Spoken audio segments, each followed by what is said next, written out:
Page 380. All the work of that unhappy generation of our engineers was squeezed between two such impossibilities. The Thermal Engineering Institute was proud of its principal research achievement, which was the sharply improved coefficient of fuel consumption. On this basis, lower requirements for fuel production had been stipulated in the preliminary plan, and that meant wrecking, reducing fuel resources. In the transportation plan, they had provided for all freight cars to be equipped with automatic coupling, and that meant wrecking. They had tied up capital funds. After all, it takes a long time to introduce automatic coupling, and the capital investment involved in installing it can only be recouped over a long period, and we want everything immediately. In order to make more efficient use of single-track railroads, they decided to increase the size of the locomotives and freight cars. And was that considered modernization? No, it was wrecking, because in that case it would have been necessary to invest funds in strengthening the roadbeds and superstructures of the bridges. From the profound economic consideration that in America capital is cheap and labor dear, and that the situation here is just the opposite, and that we therefore ought not to borrow things with monkey-like imitativeness. Fedotov concluded that it was useless for us to purchase expensive American assembly line machinery. For the next 10 years, it would be more profitable for us to buy less sophisticated English machinery and put more workers on it, since it was inevitable that in 10 years' time, whatever we had purchased would be replaced anyways, no matter what. And we could then buy more expensive machinery. So that too was wrecking. Alleging economy as its reason, what he really wanted, they charged, was to avoid having the most advanced type of machinery in the Soviet industry. They began to build new factories out of reinforced concrete instead of cheaper ordinary concrete, on the grounds that over a 100-year period, reinforced concrete would recoup the additional investment made many times over. So that too was wrecking, tying up capital, using up scarce reinforcing rods when iron was in short supply. What was it supposed to be kept for? False teeth? From among the defendants, Fedotov willingly conceded. Of course, if every kopeck must be counted today, then it could be considered wrecking. The English say, I'm not rich enough to buy cheap goods. He tries softly to explain to the hard-headed prosecutor. Theoretical approaches of every kind project norms, which in the final analysis they will be considered to be wrecking. Well, tell me now, how much more clearly could a frightened defendant speak out? What is theory to us is wrecking to you, because you are compelled to grab today, without any thought for tomorrow. Old Fedotov tries to explain where thousands of millions of rubles are lost in the insane rush of the 5-year plan. Cotton is not sorted where it is grown, so at every factory can be sent out that grade and kind of cotton it acquires. Instead, is shipped any old way, all mixed up. But the prosecutor doesn't listen to him. With the stubbornness of a block of stone, he keeps coming back again and again, 10 times, to the more obvious question he has put together out of children's building blocks. Why did they begin to build the so-called factory palaces with high ceilings, broad corridors, and unnecessarily good ventilation? Was that not the most obvious sort of wrecking? After all, that amounted to tying up capital irrevocably. The bourgeois records explained to him that the People's Commissariat of Labor wanted to build factories for the workers in the land of the proletariat, which were spacious and had good air. That means there were also records in the People's Commissariat of Labor. Make a note of that. The doctors had insisted on 30 feet of space between doors, and Fedotov reduced it to 20, so why not 16? Now that was wrecking. If he had reduced it to 15, that would have been seen as flagrant wrecking. He would have wanted to create the nightmare conditions of a capitalist factory for free Soviet workers. They explained to Krylenko that in relation to the cost of the factory and its equipment, this difference accounted for 3% of the total. But no, again and again and again, he keeps on about the height of the ceilings, and how did they dare install such powerful ventilators? They took into account the hottest summer days. Why the hottest days? So what? Let the workers sweat a little on the hottest days. And in the meantime, the disproportions were inherent. Bungling organizations saw to that before there was any engineers center, Chernovsky, no wrecking activities were ever necessary. All one had to do was carry out the appropriate actions, and everything would happen on its own. Chernovsky again. He could not have expressed himself more clearly, and he said this after many months in the Lubyanka and from the defendant's bench.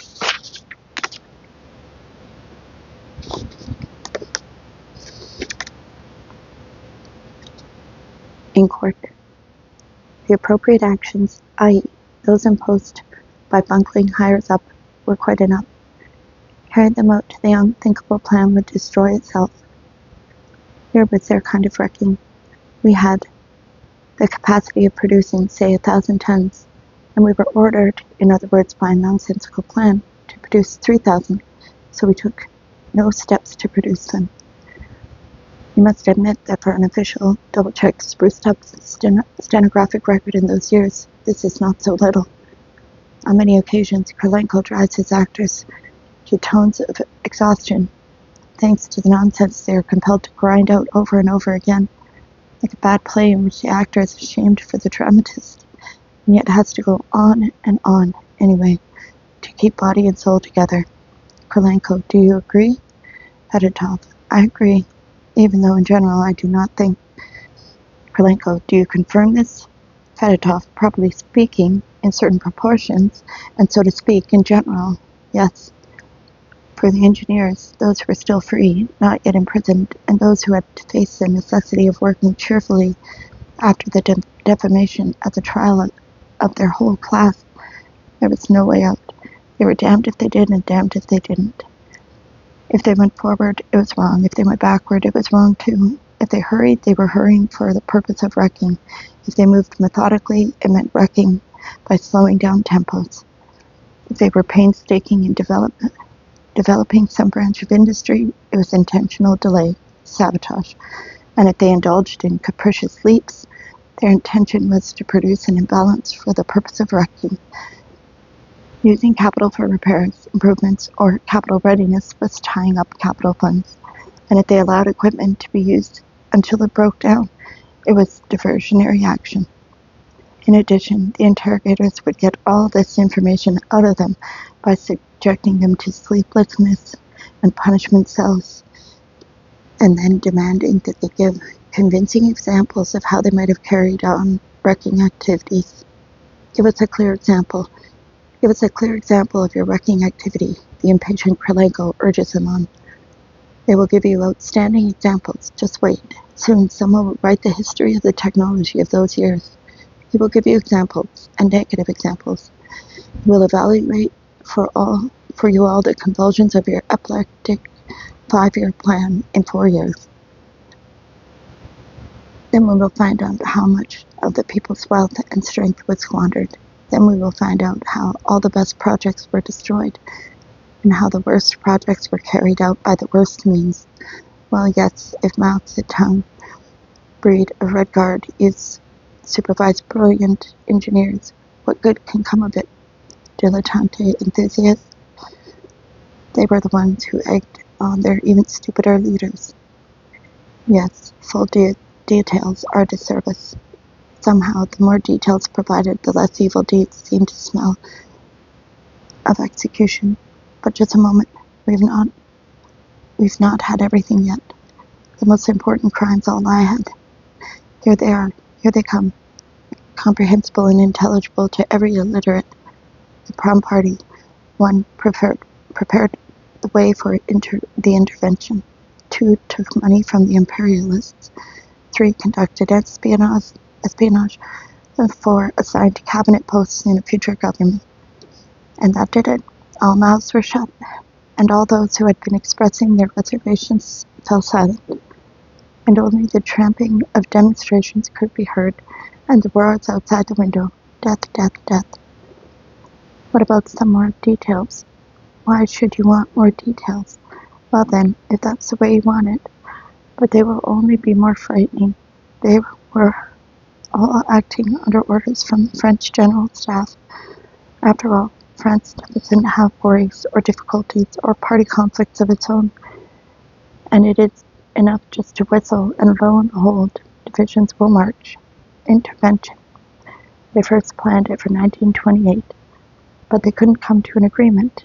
They couldn't tie up all the loose ends. Alright, so they postponed it to 1930, but once more they couldn't agree among themselves. Alright, 1931 then. And as a matter of fact, here's how it was to go. France herself would not fight, but as her commission for organizing the deal,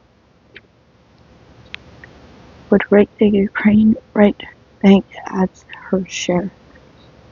England wouldn't fight either, of course, but in order to raise a scare, promised to send her fleet into the Black Sea and into the Baltic. In return, she would get Caucasian oil. The actual warriors would, for the most part, be the following: 100,000 emigres. True, they had long since scattered to the four winds, but it would take only a whistle to gather them all together again, immediately. Poland, for which she would get half the Ukraine. Romania, whose brilliant successes of World.1 were famous. She was a formidable enemy. And then there were Latvia and Estonia. These two small countries would willingly drop all their concerns for their young governments and rush forth en masse to do battle. And the most frightening thing of all was the direction of the main blow. How's that? Was it already known? Yes, it would begin from Bessarabia, but from there, keeping to the right bank of the Dnieper, they would move straight on Moscow. And at the fateful moment, would not all our railroads certainly be blown up? No, not at all. Bottlenecks would be created, and the Prom Party would also yank out the fuses in electrical power stations, and the entire Soviet Union would be plunged into darkness, and all our machinery would come to a halt, including the textile machinery, and sabotage would be carried out. Attention, defendants.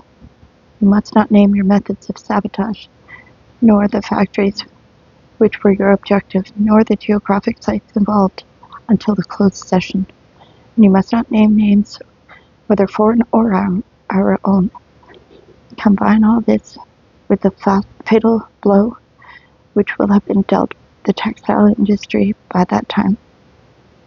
Add the fact that the saboteurs will have constructed 2 or 3 textile factories in Belarus, which will serve as a base of operations for the interventionists.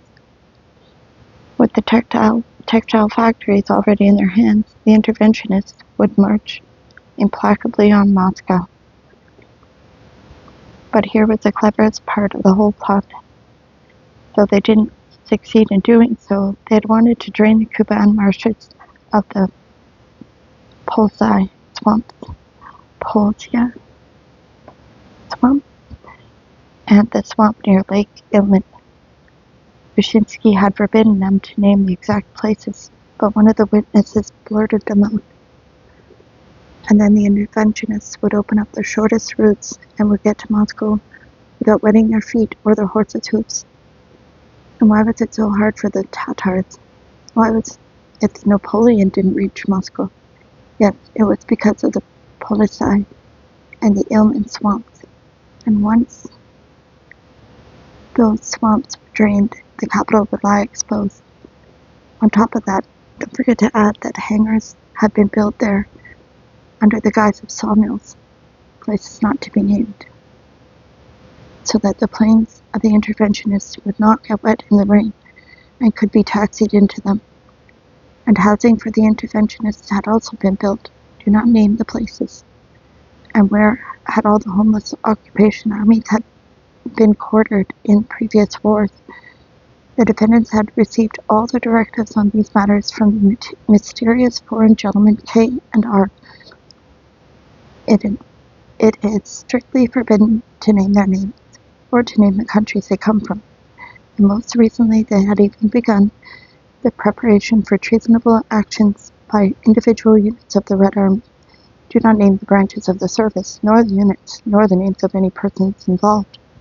True, they hadn't done any of this, but they had also intended, though they hadn't done that either, to organize with some central army institution a cell of financiers and former officers of the White Army.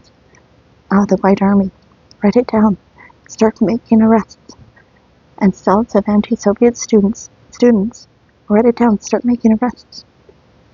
Incidentally, don't push things too far. We wouldn't want workers to get despondent and begin to feel like that everything is falling apart, that the Soviet government has been caught napping. And so they also threw a good deal of light on that side of it. They had intended to do a lot and had accomplished very little, that not one industry had suffered serious losses. But why didn't the intervention take place anyway? For various complex reasons, either because Poincaré hadn't been elected in France, or else because our emigre industrialists decided that their former enterprises had not been sufficiently restored by the Bolsheviks. But the Bolsheviks do more. And them too, they couldn't seem to come to terms with Poland and Romania. So, alright, there hadn't been any intervention, but there was at least a prompt party. Do you hear the tramp of marching feet? Do you hear the murmur of the working masses? Death, death, death. And the marchers were those who, in the event of war, would have to atone for their deaths and deprivations and suffering for the work of these men. Unquote. And it was as if he had looked into a crystal ball. It was indeed with their deaths and deprivations and sufferings that those trusting demonstrators would atone in 1941 for the work of these men.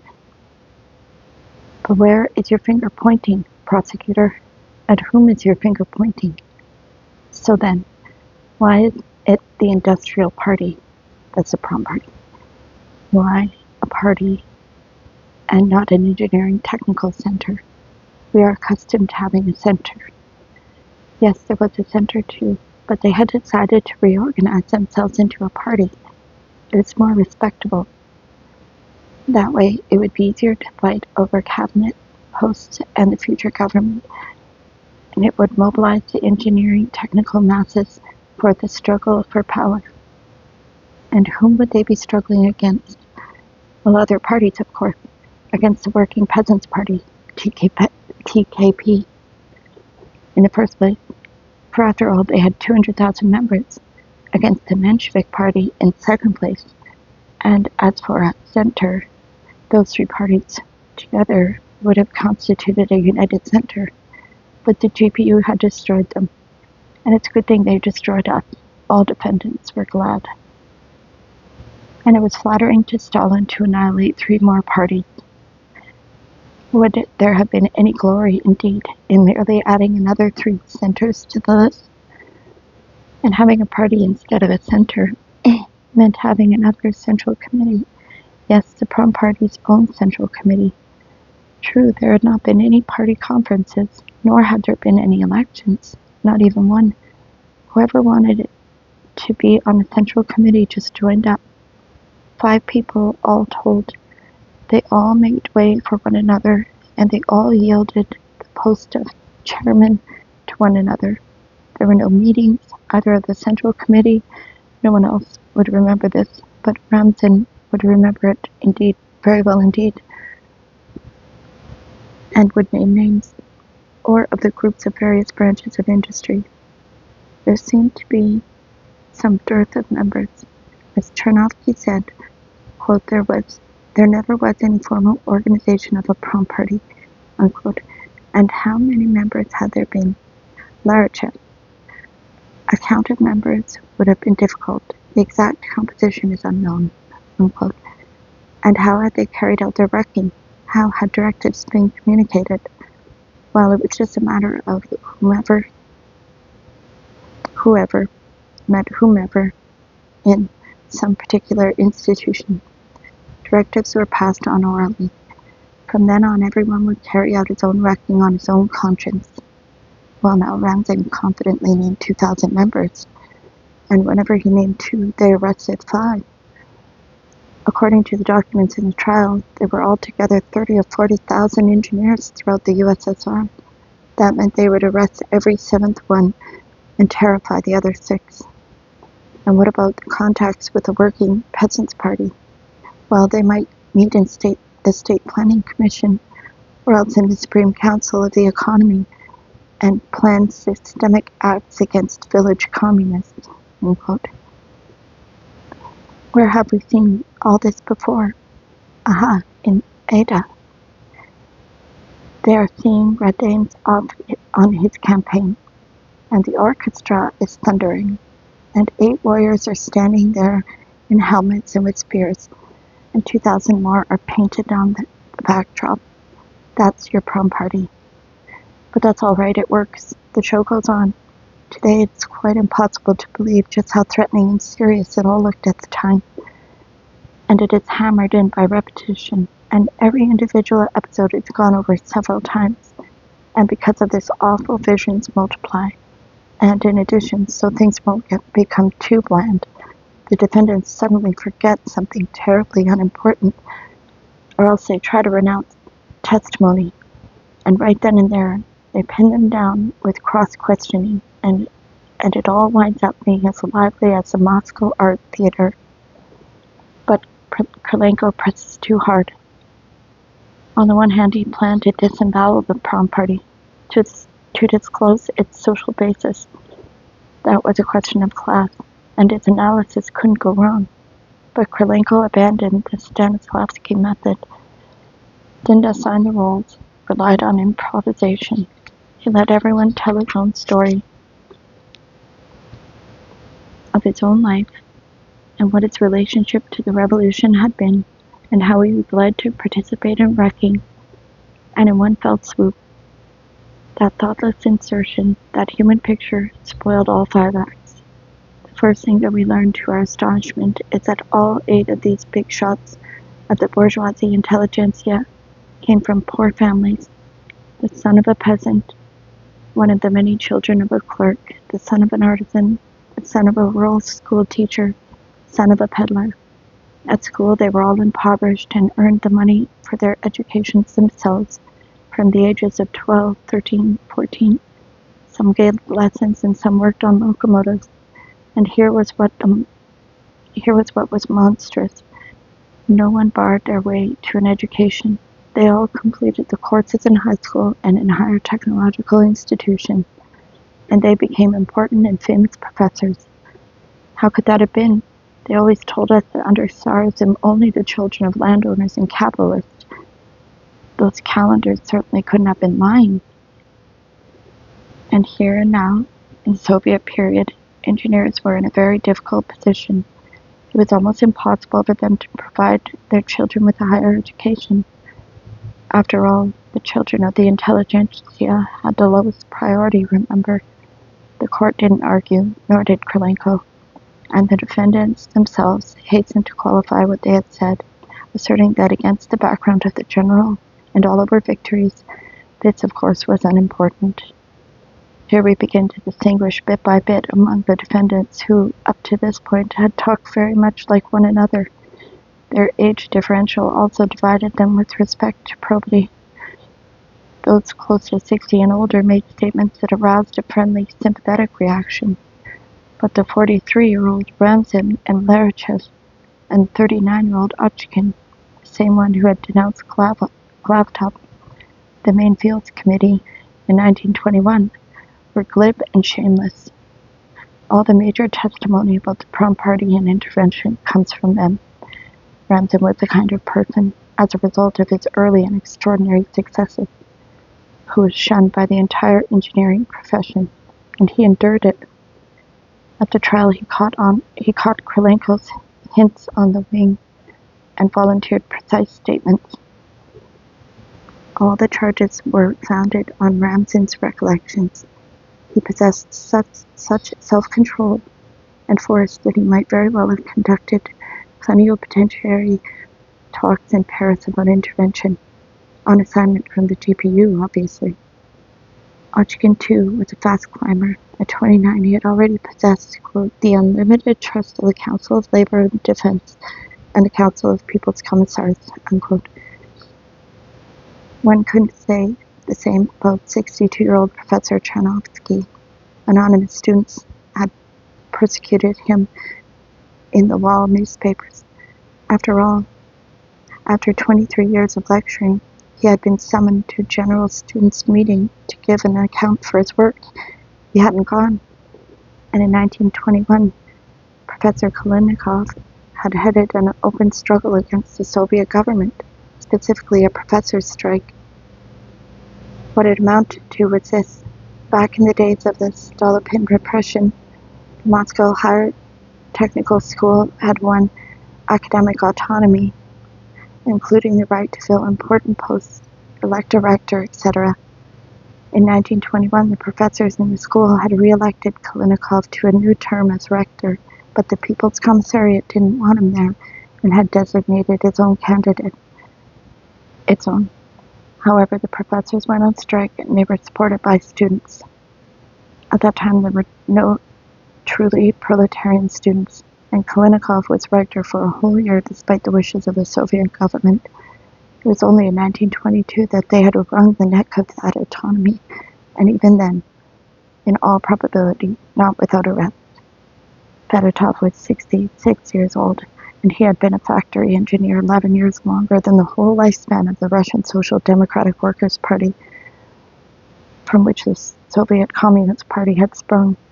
He had worked at all the spinning mills and textile factories in Russia. How hateful such people are, and how desirable it is to get rid of them as quickly as possible.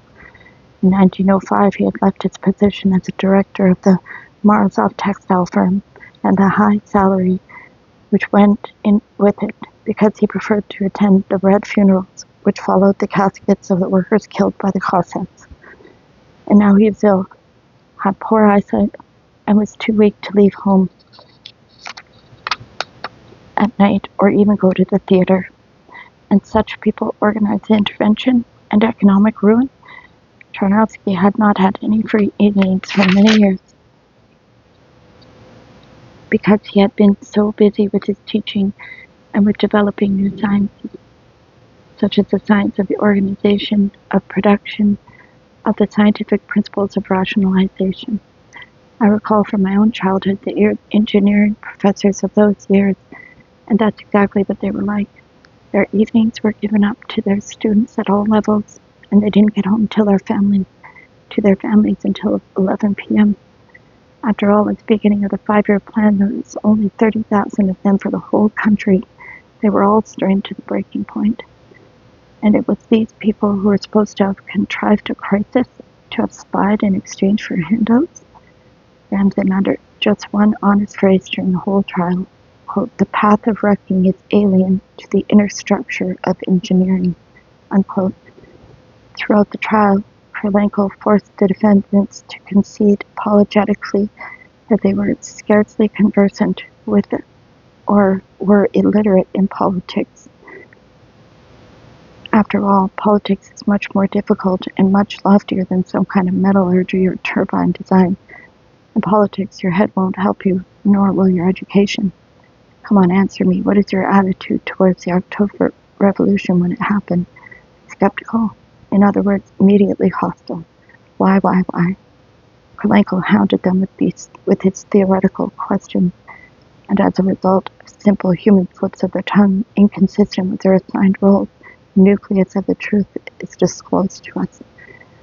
As to what really had taken place, and from what the entire bubble had been blown. I'll take a break there. Thank you.